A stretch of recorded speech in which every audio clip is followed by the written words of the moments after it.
Hello guys, अगर आपको peak action और डार्क ह्यूमर कॉमेडी मानना पसंद है तो यार this video is made for you. इसका ह्यूमर इतना नेक्स्ट लेवल का है कि आप हंसी कंट्रोल नहीं कर पाओगे। So if you are interested then keep watching till the and.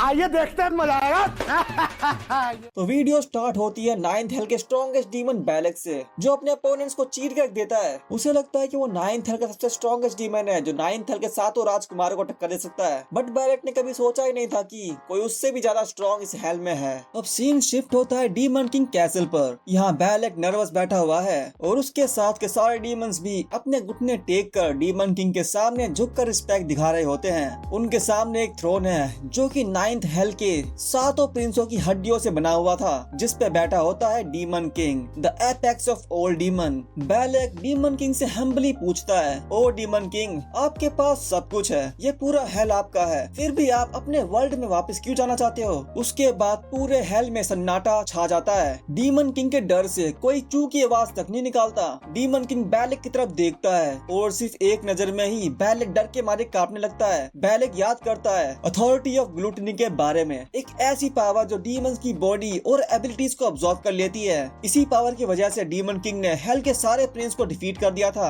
वो 7 के 7 प्रिंस जो हमेशा आपस में लड़ते रहते थे और वो इतने पावरफुल थे कि वो एक दूसरे को कभी हरा ही नहीं पाए। पर डीमन किंग ने उन सबको हरा दिया और हेल का सुप्रीम रूलर बन गया। डीमंस को अब्सॉर्ब करना ही डीमन किंग की अल्टीमेट एबिलिटी है। बाकी डीमंस डीमन किंग को देखकर कांप रहे होते हैं। उन्हें लगता है कि डीमन किंग बहुत गुस्से में है। बैलेक को भी लगता है आज वो जिंदा नहीं बचेगा। डीमन किंग कहता है, तो तुम्हारे कहने का मतलब है मेरे पास सब कुछ है। मैं असल में पिछले 10,000 सालों से यहाँ फंसा हुआ हूँ। जरा अपने आसपास देखो, वही सेम जगह, वही सेम व्यूज और ये बेकार की फाइट्स, यहाँ आखिर है क्या? यह कहकर डीमन किंग अपना मास्क उतारता है और तब रिवील होता है डीमन किंग एक ह्यूमन है जिसका नाम हो कांग वू है। कांग वू गुस्से में कहता है, साले जब यहाँ कुछ है ही नहीं तो मेरे पास सब कुछ कैसे हुआ? क्या है मेरे पास? घंटा? कांग वू को गुस्से में देखकर बैलेक कहता है, कहीं आप भूखे तो नहीं? हमारे पास आपके लिए एक परफेक्ट डिश है। फिर वो अपने अंडरलिंग्स को डिश लाने का ऑर्डर देता है। बैलेक कहता है, हजारों डीमंस को खाने के बाद यहाँ सिर्फ एक ही चीज है जो आपको सेटिस्फाई कर सकती है। मेरे जैसे नालायक सबॉर्डिनेट की तरफ से ये आपके लिए एक गिफ्ट है। बैलेक डिश दिखाते हुए कहता है, ये देखिए, उन सातों प्रिंसों में से सबसे स्ट्रॉन्गेस्ट प्रिंस का सर, काफी टेस्टी लग रहा है ना? कांग वो गुस्से में प्लेट पर लात मारता है और प्लेट सीधा बैलेक के मुंह पर लग के नीचे गिर जाती है। फिर वो गुस्से में बोलता है, अबे इसे तुम डिश कहते हो? बैलेक शर्मिंदा होकर बोलता है, मुझे माफ कर दो, मुझसे गलती हो गई। कांग वो गुस्से में कहता है, मैं इस घटिया बदबूदार चीज को बिल्कुल भी नहीं खा सकता। एंड देन वो अपने फेवरेट डिश का नाम याद करते हुए कहता है, मुझे किमची जिगे खाना है। ये मे भी एक कोरियन फूड का नाम है जो मैंने आज तक नहीं खाया। और किमची जिगे का नाम सुनते ही सारे डीमंस हिल जाते हैं, क्योंकि आज तक किसी ने इस डिश का नाम भी नहीं सुना था। एंड सारे डीमंस कहते हैं, हमारे किंग को किमची जिगे चाहिए। वो सब इमेजिन करने लगते हैं कि इस डिश के अंदर फ्रेश मीट और क्रिम्सन ब्लड होगा। सिर्फ सोचने से ही उनके मुंह में पानी आ जाता है। तब बैलेक भी जोश में आके बोलता है, बस बताओ इसके लिए मुझे किसका सर काटना होगा या फिर ये किसी स्पेशल ऑर्गन से बनती है? आप बस हुक्म दो, आपको ये वफादार नौकर आपको ये डिश खिला कर ही रहेगा। उनकी हरकतों से परेशान कांग वू कहता है, सालो किमची जिगे ऐसा नहीं बनती। मैं किन बेवकूफों के बीच फंस गया हूँ। मुझे अपने घर जाना है। वो मन में कहता है, इन डीमंस को टेस्टी खाने का कोई सेंस ही नहीं है। इन्हें बस लड़ना और एक दूसरे की बॉडी को खाना ही आता है। बैलेक कहता है, कहीं ऐसा तो नहीं कि सातों प्रिंसों को मारने के बाद आप बोर हो गए हो? ये सुनते ही कांग वू चिल्लाता है, हरामजादो, मेरा दिमाग खराब हो गया यहाँ पर। मुझे एंटरटेनमेंट चाहिए, मुझे नॉवेल्स पढ़नी है, मानवा पढ़नी है। क्या लूफी ने वन पीस ढूंढ लिया है? बैलेक सिंसियरली झुककर कहता है, योर मैजेस्टी,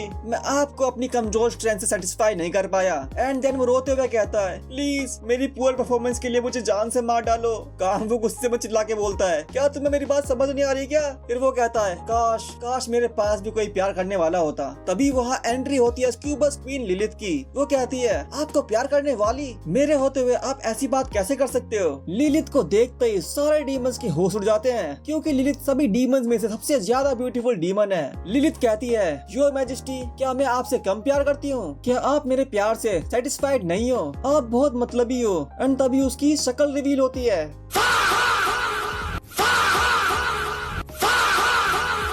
ब्रो कांग वू को छोड़ो, इसकी शक्ल देखकर तो मेरे होश उड़ गए। भाई कांग वू का एक्सप्रेशन देखकर आप समझ ही गए होंगे उस पे क्या बीत रही है। लिलित की बात सुनते ही कांग वू का मूड बिगड़ गया। फिर लिलित आगे कहती है, आज की रात हम दोनों एक साथ बिताएंगे। और ये सुनते ही कांग वू की फटके चार। ये भगवान क्या जुल्म है। वो कहता है, किंग होने के नाते मैं तुम्हें ऑर्डर देता हूँ, तुम मेरे बिल्कुल करीब नहीं आओगी।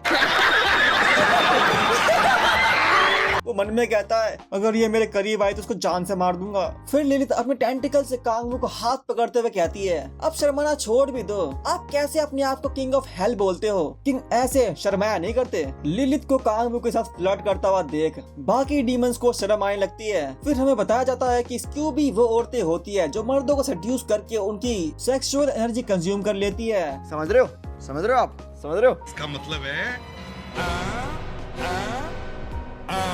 और लिलित इसी तरह स्ट्रॉन्ग मेल डीमंस की सेक्सुअल एनर्जी कंज्यूम करके स्ट्रॉन्ग बनी थी। इसीलिए उसकी ब्यूटी पर मत जाना वरना मारे जाओगे, वो भी प्रेम से। वैसे वो बस डीमंस के लिए ब्यूटीफुल है, नॉट फॉर ह्यूमंस। और उसके बाद लिलित कांग वू को सेड्यूस करने लगती है और वो बंदा उसे दूर भगा रहा होता है। कांग वू चिल्ला के कहता है, प्लीज छोड़ दो मुझे वैसी मौत नहीं मरना।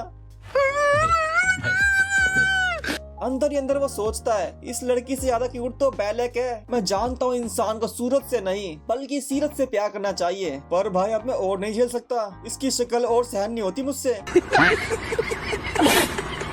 फिर कांग वू अपना फाइनल डिसीजन लेता है। वो कहता है, मुझे अर्थ पर वापस किसी भी हालत में जाना होगा। ये सुनते ही लिलित और बैलेक दोनों हैरान हो गए। 10,000 सालों की फ्रस्ट्रेशन के आगे कांग वू किसी की भी नहीं सुनने वाला। बैलेक और लिलित दोनों उसको समझाने की कोशिश करते हैं लेकिन कांग वू किसी की भी नहीं मानता। तुम दोनों की कांग वू मन में कहता है, 10,000 साल इस सड़ी हुई हेल में मैंने अपने आप को स्ट्रॉन्ग बनाया एंड लास्ट प्रिंस बाल को कंज्यूम करने के बाद अब मेरी प्रिपरेशन भी कंप्लीट हो चुकी है। कांग वू अपनी सीट से उठते हुए मन में कहता है, अब टाइम आ चुका है, मैं यहाँ बहुत सड़ चुका हूँ, अब और नहीं झेल सकता। 10,000 साल इस सड़ी हुई जगह पर सर्वाइव करने का रिवॉर्ड मेरा वेट कर रहा है। वो बैलेक को कहता है, अर्थ पर जाने की प्रिपरेशन स्टार्ट करो। ये सुनते ही बैलेक सैड हो जाता है। कांग वू गुस्से में बोलता है, क्या मुझे दोबारा कहना पड़ेगा, एक बार में बात समझ नहीं आ रही क्या? और ये सुनते ही बैलेक की हवा टाइट हो जाती है और फिर वो कांग वू से माफी मांगते हुए कहता है, मैं अभी तैयारी करता हूँ। फिर वो अपने अंडरलिंस को ऑर्डर देता है, सातों राजकुमारों के आर्मर स्टैचू को रेडी करो और जितनी जल्दी हो सके एमोन को बुलाओ। तैयारी के बाद एमोन उन 7 स्टैचू के सामने कुछ मंत्र पढ़ना स्टार्ट करता है। उन 7 स्टैचूज के बीच में एक जगह होती है जहाँ से लाइट निकल रही होती है। बैलेक कांग वू से कहता है, सारी प्रिपरेशन पूरी हो चुकी है योर मैजेस्टी। लिलित भी कांग वू को जाता हुआ देख सैड हो गई थी। उन दोनों की आंखों में आंसू होते हैं और वही कांग वू अपना आर्मर उतारता है और उस लाइट की तरफ बढ़ने लगता है। उसके सामने एमोन खड़ा होता है। एमोन कहता है, मेरे किंग, अगर आप हेल के सातों राजकुमारों के आर्मर्स में बहुत ज्यादा मैजिक भर दोगे तो स्पेस और टाइम की बाउंड्रीज मुड़ जाएगी, जिसकी वजह से डायमेंशन में क्रैक आ जाएगा और आपके घर का गेट ओपन हो जाएगा। कांग वू आगे बढ़ते हुए कहता है, मैं समझ गया, चलो शुरू करते हैं। कांग वू उन 7 स्टैचूज के बीच खड़ा होता है एंड अपनी एनर्जी रिलीज करते हुए सोचता है, फाइनली अब मैं अपने घर वापस जा सकता हूँ। एंड फिर समुद्र के पानी की तरह उसके अंदर से मैजिक एनर्जी बहने लगती है और फिर वो एनर्जी एक स्फीयर का शेप ले लेती है। कांग वू कहता है, my red demon palace open, और उसी पल वो स्फीयर टूट जाता है और उसमें से मैसिव डिमोनिक एनर्जी निकलने लगती है। उस एनर्जी के प्रेशर से एमोन भी पीछे हटने लगता है एंड कहता है, ये मेरे लिए एक ऑनर की बात है कि मैं ये सब अपनी आंखों से देख पा रहा हूँ। एनर्जी के असर से स्टैचूज हिलने लगते हैं और तभी एक स्टैचू अपनी आंख खोल लेता है एंड धीरे धीरे सारे स्टैचूज रिएक्ट करने लगते हैं। एमोन चिल्लाता है, सारे के सारे 7 स्टैचूज जाग गए हैं, गेट बस खुलने ही वाला है। वही कांग वू सोचता है, चाहे मैं वहाँ पे चला भी जाऊँ लेकिन मेरा वहाँ इंतजार करने वाला कोई नहीं होगा, ना फैमिली, ना लवर, ना ही कोई फ्रेंड्स। पर फिर भी अर्थ इस बेकार जगह से तो लाख गुना बेटर है। फिर वो कहता है, ओके तो फिर मैं चलता हूँ। बट तभी पीछे से लिलित उसे रोते हुए आवाज देती है, क्या आप सच में मुझे ऐसे छोड़ के चले जाओगे? कांग वू कहता है, अरे ऐसे मत रो, और मन में सोचता है, तेरी ये रोती हुई शक्ल देखकर मुझे सच्ची में डर लग रहा है। लिलित को लगता है कि ये वर्ड कांग वू ने प्यार में बोले हैं। वो इमोशनल होकर कहती है, इतना ज्यादा प्यार, कहीं मैं इस प्यार से मरी न जाऊं। फिर वो अपने आंसू पोंछने लगती है। कांग वू घबराया हुआ देखता है कि लिलित उसकी तरफ ही बढ़ रही है। लिलित कहती है, योर मैजेस्टी, मैं भी आपके साथ चलूंगी। और ये सुनते ही कांग वू की फटके चार, वो सीधा गेट के अंदर जंप कर देता है।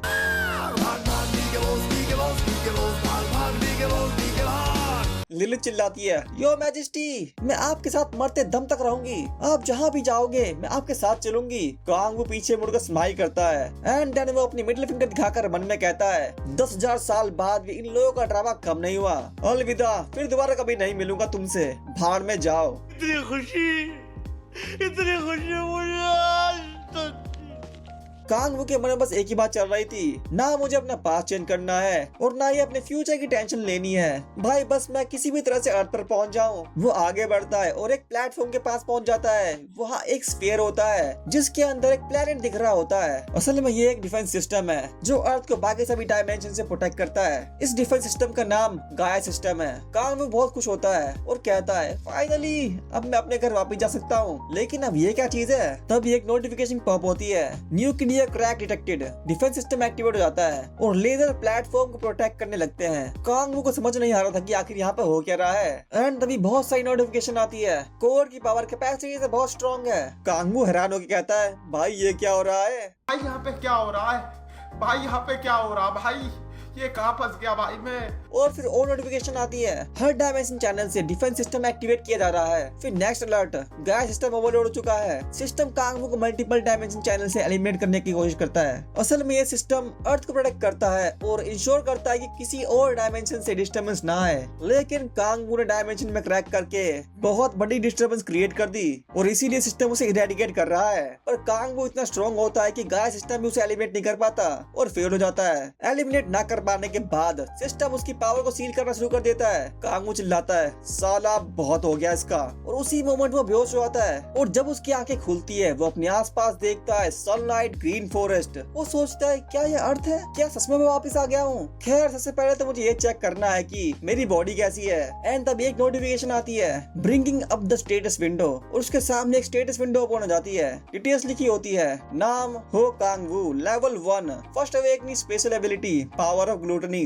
Rank unknown. Note, special ability की ज्यादातर पावर सील कर दी गई है। Second awakening special ability level 10 पर लगोगी। बाकी स्टैट्स तो आपको दिख ही रही होगी। कांग वो अपनी स्टैट्स देख के चौंक गया और बोला, ये क्या है? मेरी पावर सील्ड हो गई है? असल में गाया सिस्टम ने उसकी पावर सील करके उसे एज अ प्लेयर अर्थ पर भेज दिया है। तभी उसके आसपास से मॉन्स्टर्स के चिल्लाने की आवाज आती है। वो देखता है कई सारे गॉब्लिन्स उसकी तरफ आ रहे हैं और ये सब देखकर कांग हैरान था, क्योंकि जिस अर्थ से वो बिलोंग करता है वहाँ ऐसे मॉन्स्टर थे ही नहीं। तो दोस्तों इस वीडियो में बस इतना ही। अगर वीडियो पसंद आया है तो लाइक करो, शेयर करो एंड सब्सक्राइब करो। फिर मिलते हैं अगली वीडियो में। Till then stay healthy, stay safe.